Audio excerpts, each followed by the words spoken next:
एक बार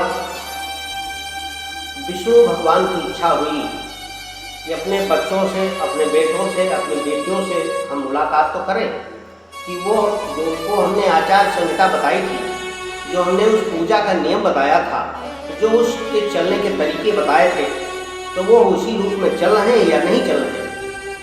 सब उदार सब पर उपकारी विप्र चरण सेवक नर नारी की क्या वही भावना है कि नहीं भावना है। सब मम प्रिय, सब मम हो जाए, इसलिए कि मेरे ही तो बेटे हैं, मैंने ही तो उनको पैदा किया है, मैंने ही तो जन्म दिया है। तो वो अपने समय से चल रहे हैं कि नहीं चल रहे हैं, समय के अनुसार से अपने जो गुण कर्म स्वभाव के अनुसार ही कर रहे हैं कि नहीं कर रहे हैं। ये इच्छा हो गई उस परम पिता परमात्मा को देखने की। लक्ष्मी जी ने मना कर दिया। भाई लक्ष्मी जी ने कह दिया कि प्रभु आप वहाँ मत जाइए। कहा क्यों, वहाँ क्या करने नहीं जाएंगे, हम हमारे बच्चे हैं और मैं अपने बच्चों को देखने के लिए नहीं जाऊँ। वो कितना कष्ट भोग रहे हैं या सुख भोग रहे हैं या दुख भोग रहे हैं, तो मैं नहीं जा सकता क्या। तो कहा नहीं, हे देव आप वहाँ मत जाइए, क्यों कि वहाँ के लोग बड़े धूर्त हो गए हैं। नहीं नहीं, ये आप गलत कह रही हैं, ऐसा नहीं हो सकता है। धूर्त कैसे हो गए हैं, हमारे बच्चे हैं और ये धूर्त कैसे हो जाएंगे, ये संभव नहीं हुआ। उनको देखने की इच्छा हो गई मित्रों, इसलिए लक्ष्मी जी से कहा मैं तो अवश्य जाऊंगा। लक्ष्मी जी ने कहा मुझे नारद जी ने समाचार बताया है कि प्रभु वहाँ के लोग बड़े धूर्त हो गए हैं, दूसरे का सहयोग नहीं करते हैं, प्रेम नहीं करते हैं, एक दूसरे से मिल करके नहीं चलते हैं, सब चोरी चमारी बेईमानी उठाई गिरी उसके दिमाग में भरी हुई है। इसलिए वहाँ प्रभु आप देखने के लिए मत जाइए, आप दुखी हो जाएंगे। फिर नहीं माने भगवान। जब भगवान नहीं माने तो लक्ष्मी जी ने कहा अच्छा जाओ, तुम एक बात सुन लेना, अगर हमारी बात सही हो जाए तब तो तुम हमारे पास चले आना, अगर हमारी बात सही ना हो तो हमारे पास नहीं आना, आपको फिर वहीं अपने बच्चों के साथ रहना है। विष्णु भगवान ने कहा भाई ठीक, अगर ऐसा ही तुम कह रही हो देवी तो मैं वही करूँगा, मैं नहीं आऊँगा आपके पास। और भगवान चल दिए। जैसे ही भगवान चले तो भारतवासियों को पता लगा कि आज भगवान हमारे देश में आ रहे हैं, तो प्रसन्न हो गए और प्रसन्न होकर के सब बड़ी लंबी लाइन लग गई कि प्रभु हमारी ये मनोकामना है दूर कर दीजिए, हमको ये कष्ट है दूर कर दीजिए, हमारे बच्चे नहीं होते हैं बच्चा दे दीजिए, हमको धन नहीं हमको धन दीजिए, हमारे अंदर बड़ा कष्ट है, क्लेश है, लड़ाई झगड़ा हो रहा है, दूर कर दीजिए। प्रभु नाना प्रकार की मनौतियों की एक लंबा खर्रा लिस्ट पहुंचा दिया, सामने पेश कर दिया। जैसे ही भगवान आए, भगवान तो कुछ पूछ नहीं सके अपने बच्चों से कि बेटे कैसे हो, जो हमने नियम बताया था उस नियम के अनुसार से चल रहे हो, जो हमने अनुशासन बताया था उस अनुशासन में रह रहे हो कि नहीं रह रहे हो, जो हमने भोजन के लिए आहार विहार बताया था उसके अनुसार से आप खा रहे हो कि नहीं खा रहे हो, ये स्वास्थ्य आपका ठीक है कि नहीं ठीक है, ये सारी बातें भगवान पूछ नहीं सके, बल्कि उन बच्चों ने स्वयं अपनी सारी लंबी लिस्ट लगा दिया। भगवान ने जब देखा कि इतनी मनोकामना इनकी लगी हुई हैं तो भगवान को कष्ट हो गया।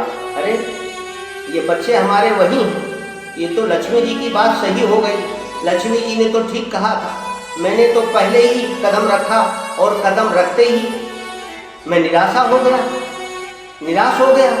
अब मैं कहाँ जाऊँ, दूसरी जगह केदारनाथ चले गए। केदारनाथ पहुँचे तो केदारनाथ में भी काफ़ी लोगों की संख्या, भक्तों की भीड़ इकट्ठा हो गई। और जब पूछने लगे तो पूछने के पहले उत्तर नहीं बल्कि उनका प्रश्न ही उसी प्रकार से वहाँ भी भक्तों की लाइन लग गई कि प्रभु हमको ये कष्ट है, हमको ये दुख है, हमको ये तकलीफ है। नाना प्रकार की मनौतियों की लिस्ट, कामनाओं की लिस्ट लगा दी गई। केदारनाथ से फिर बद्रीनाथ पहुँच गए, बद्रीनाथ में भी वही हाल हुआ। इसलिए चारों धामों में भगवान घूमे लेकिन उनको कहीं भी शांति नहीं मिली और दिमाग उनका उद्विग्न हो गया। लक्ष्मी जी की बात सही रह गई और वो उद्विग्न हुए और खिन्न हो गए, दुखी हो गए। और जब दुखी हो गए मित्रों तो फिर जानते हो कि दुखी व्यक्ति का क्या कर सकता है।